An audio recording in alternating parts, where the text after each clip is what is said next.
Polizia di Stato, operazione M8 sulla cybersicurezza. Si è conclusa da poco l'operazione di polizia ad alto impatto, denominata EMMA, European Money Mule Action, giunta alla sua 8ª edizione, messa in campo anche quest'anno dalla Polizia di Stato e dalle forze di polizia cyber di altre 24 nazioni. Un'operazione che ha riguardato le transazioni fraudolente che sono state complessivamente 1340. La Polizia di Stato ha identificato su tutto il territorio nazionale 653 money mules, prevenendo frodi che avrebbero consentito di guadagnare illecitamente circa 5,3 milioni di euro.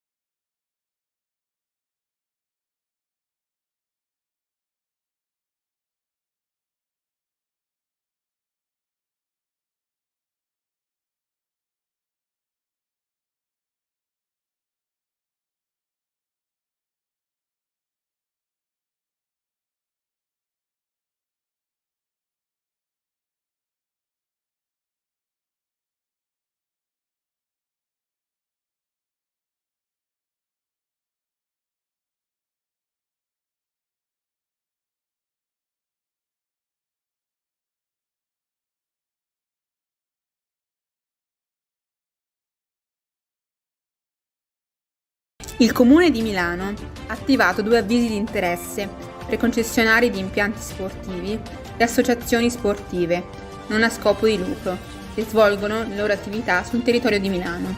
Le richieste per ricevere i contributi per le spese sostenute nel 2022 saranno valide fino al 13 gennaio 2023.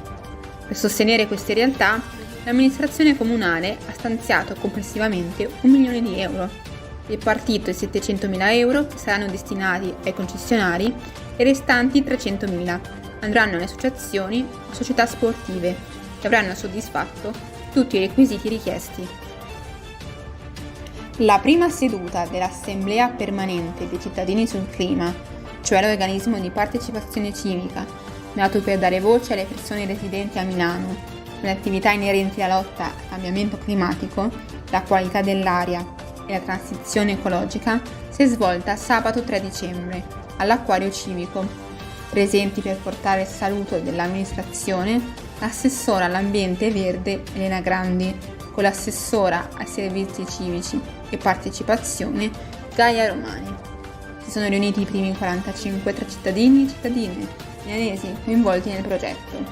A pieno regime l'assemblea conterà 90 componenti effettivi e si riunirà in maniera plenaria ogni 2 mesi.